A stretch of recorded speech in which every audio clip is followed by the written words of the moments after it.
allegiance to the flag of the United States of America and to the republic for which it stands, one nation, under God, indivisible, with liberty and justice for all.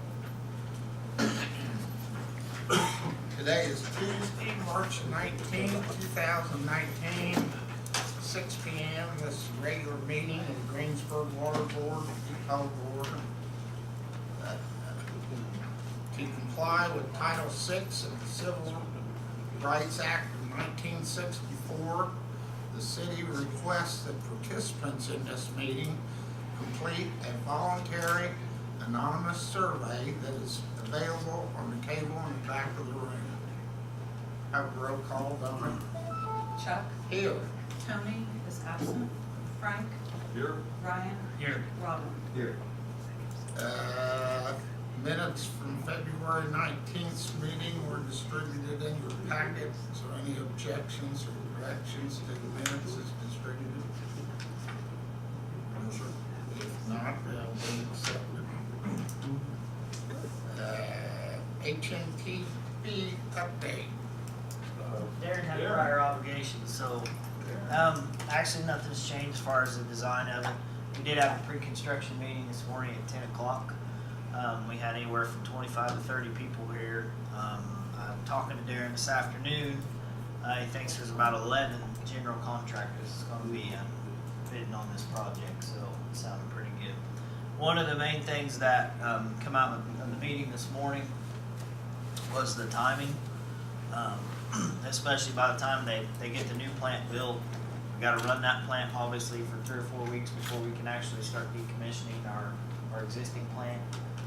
With that being said, and the construction season's getting started late, it looks like we're going to extend the contract by about 6 months, which is going to help us when it comes to the bids coming in. That was one of the main things that the contractors were kind of worried about. Yes, the price. It will affect the price. So, but other than that, it was a good meeting. All the contractors and the subs that was there, they come over to the plant. Everybody just walked around, took pictures, and I think they were kind of surprised on how big the existing building was. It was a surprise to some of them that a little more there to tear down than what they anticipated. So, but that's what came out of the meeting this morning, and we do have a meeting set up, a special water board meeting, or we're trying to get a special water board meeting set up April 9th at 6 o'clock to open bids. It was originally going to be the 2nd. That was another thing that was brought up. They didn't think that was quite enough time to get their bid packets put together. So they extended it a week. I think that has to do with the funding. From my understanding, that we couldn't go any more than that. So it's April 9th at 6 o'clock. I hope that is okay with everybody. And that'll be a special water board meeting. I think Donna's going to get that advertised for us. And then we'll have a regular meeting in April to accept the bids or whatever we're going to do. So that's where we're at. Any questions? The bid just been extended 1 week. 1 week. The project 6 months. The whole project. 6 months on the back end. Yes, on the back end. What's our anticipated completion date? I can't answer that. 6 months later than what 6 last months month? later, what it originally was. Very good. Anything else to bring up? That's all I have. Was Darren happy with everybody was there today? Yes. Well, Yeah, good. very happy. It was a good turnout. Wonderful. Thank you, sir. All right. Does anybody else got anything they'd like to bring before the board? Mayor? I have Andre Riley for me.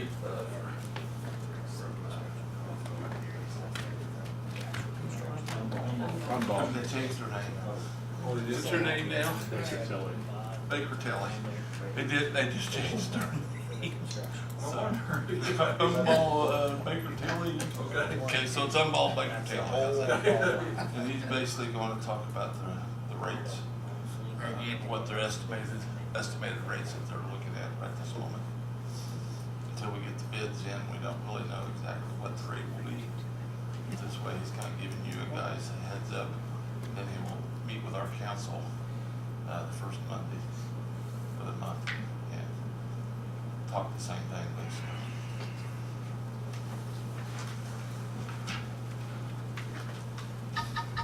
Good evening, board. I'm Andre Riley with Baker Tilly, formerly Umbaugh.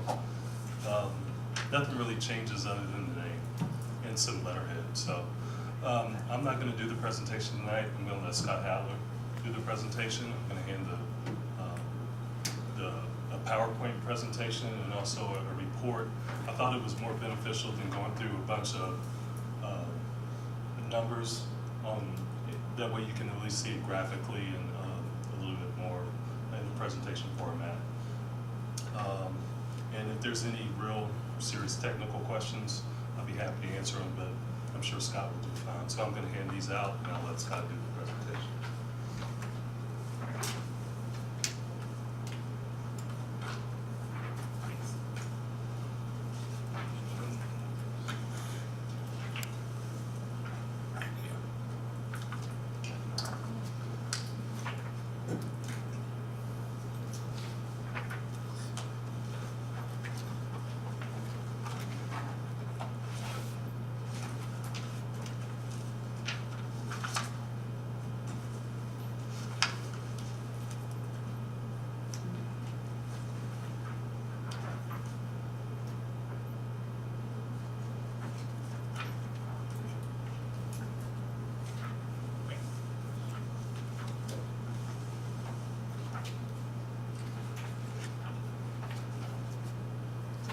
All right, does everyone have a copy of the presentation? And then that's what I'll be walking through. As Andre said, I'm Scott Hadler with Baker Tilly. We prepared this rate study looking at the water utility and the rates and the impact that'll have on the rates from the proposed project.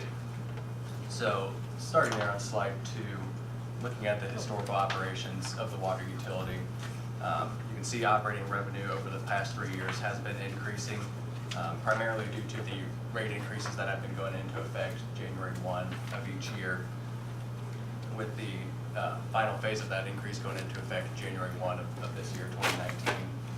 Operating expenses have been managed well. There have been small but steady increases year to year, so nothing crazy leading to large variance in those operating expenses. So ultimately, the bottom line, the net operating income has been increasing from year to year, which, looking at the next page, then leads to the healthy cash balances that the water utility has. So what this schedule shows is each of the funds and compares it to the requirements per the bond ordinance. So as you can see in the first column, the cash balances as of December 31st, 2018, approximately $4.3 million for all funds, compared to the minimum balance required of $2.2 million.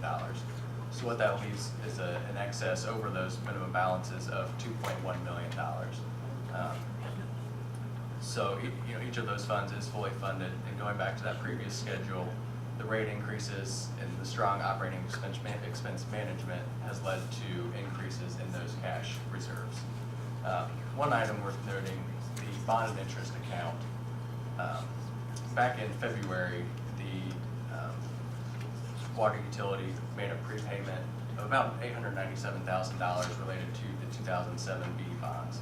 And this utilized the city excess Honda TIF revenues and will continue going forward in order to pay off those bonds, as we'll discuss more later on.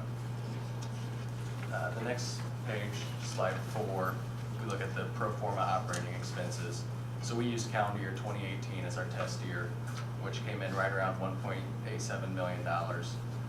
Had changes, pro forma changes for 2019 of a little over $100,000, which was primarily related to salaries and wages, increases in salaries and wages, and then we had an inflationary allowance of 2% for any unforeseen contingencies in inflation. resulting in the overall roughly $2 million operating and maintenance expense number for the rates. The next slide 5 looks at the capital improvement plan. So this is a continuation of the 5-year capital improvement plan from the 2016 rates, and it allows the utility to make improvements back into the system and replace those assets that are near the end of their life. So looking at what we have here, the 5-year average right around $375,000, and that'll flow into the revenue requirements and be used for replacements and improvements of the system. So then the next slide looks at the outstanding debt. Currently there's 2 bonds outstanding, the 2007A bonds and the 2007B bonds. The 2007A bonds are paid from the net revenues of the water utility, and as you can see, the 2007B bonds, we have the reduction of the TIF funds. So those are paid using the excess TIF revenue, and then they're also being prepaid from that same revenue and is expected to be paid off in 2022. So in the current rate structure, it's currently just the 2007A bonds that will be being paid from the rates of the water utility.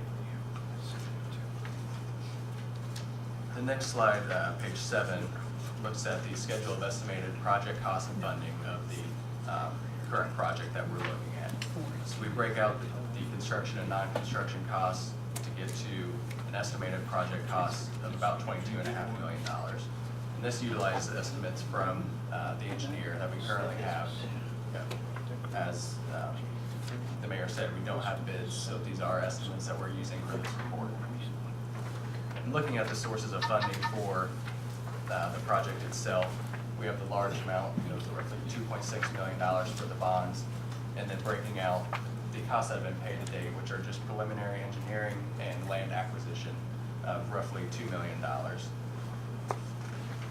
So the next slide here on page 8 really breaks down all the revenue requirements that'll go into the rates. The first line, the operation and maintenance, we touched on earlier. We have the outstanding debt service, the proposed debt service, and as you can see, so let me back up quick. We broke it out to the two categories. First is excluding the TIF contribution, and the second is including the TIF contribution. So those are the 2 differences between those columns, is the $500,000 TIF contribution. So when looking at the debt service, that has been phased in a way for each of the 3 phases to allow a ratable phase-in of the rate increase as opposed to the rate shock that can be generated from implementing it all at once. So then the next line, we have the debt service reserve that goes along with the new bonds, the replacements and improvements to get to an overall revenue requirements of just over $4 million in phase 1. So then backing out the current revenues that are being generated from the water utility leaves additional revenues of $830,000 that's needed going forward for phase 1. And looking at this, you can see it's primarily due to the proposed debt and debt service reserve from this new project. Otherwise, the rates that are in place are sufficient to cover day-to-day operations of the water utility, which has, as I said, led to those healthy cash balances and good financial standing. So the next page really kind of summarizes each of the 3 phases. So we break it down into the 2 sections, excluding the TIF and including the TIF. So looking at excluding the TIF contribution, phase 1, it's roughly 27% rate increase, and then an 8% increase in phase 2, and then a 5% in phase 3.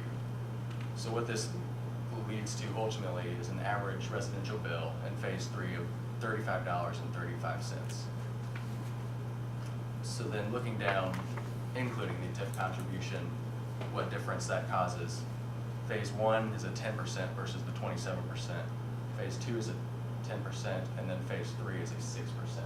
So a much smoother rate increase with that TIF contribution and structuring that debt in a way that it's phased in as opposed to having a large rate increase initially up front.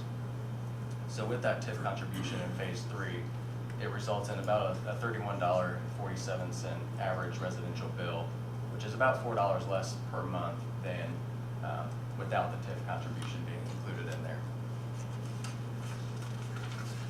So the next schedule then compares kind of these proposed rates versus the rates of the surrounding communities.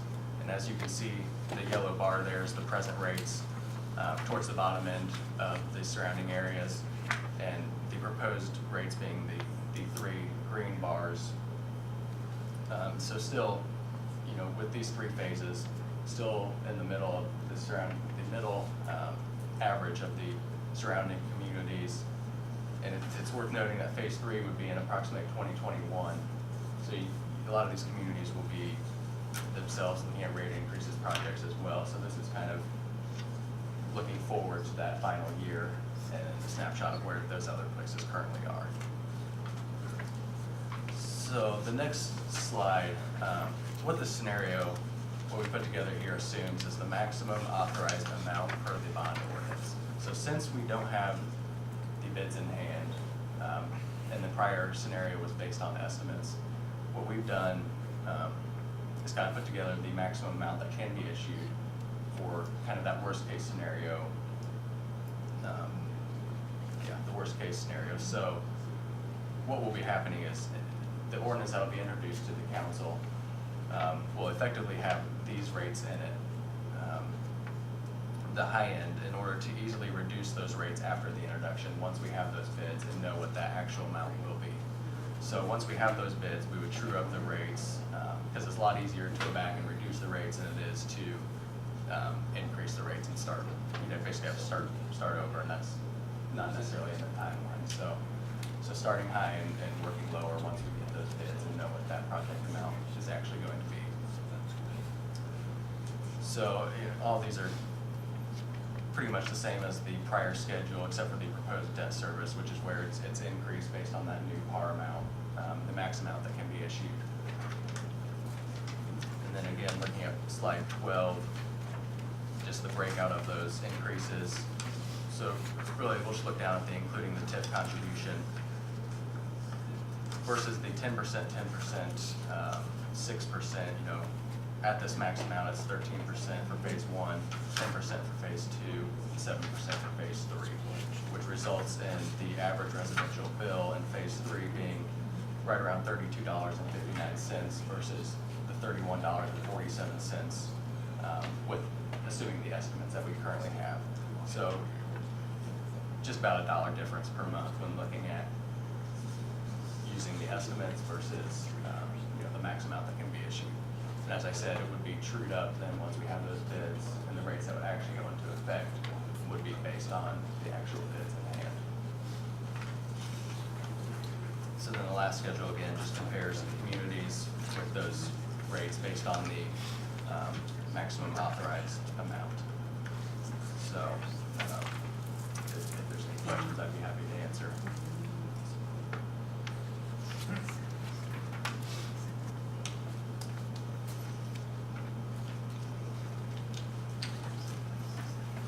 So the TIF contribution, when is that settled that that's happening or not happening? I believe the county, the TIF contribution, when it's, my timeline, or here. When it will be settled, the TIF contribution, when will, all parties will have agreed to it.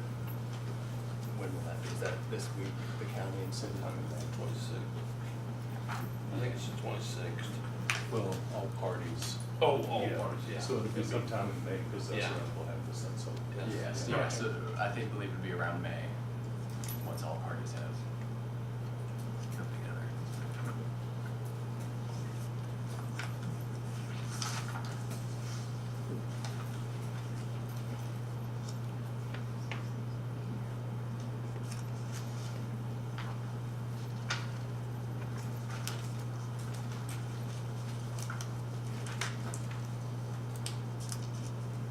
Well, let's get on paper. I like that back page, Mayor. Don't you?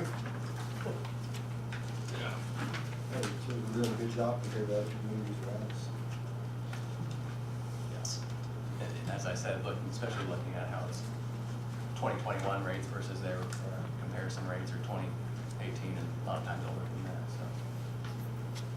If we have to get great bids, that will draw even more. Yes, that always helps as well, yeah.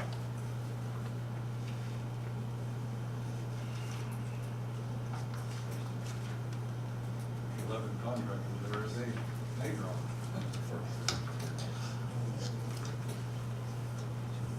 Very good. Any more questions for Scott?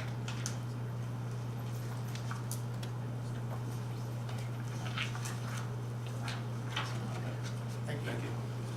He's agreeing. Good job, boy.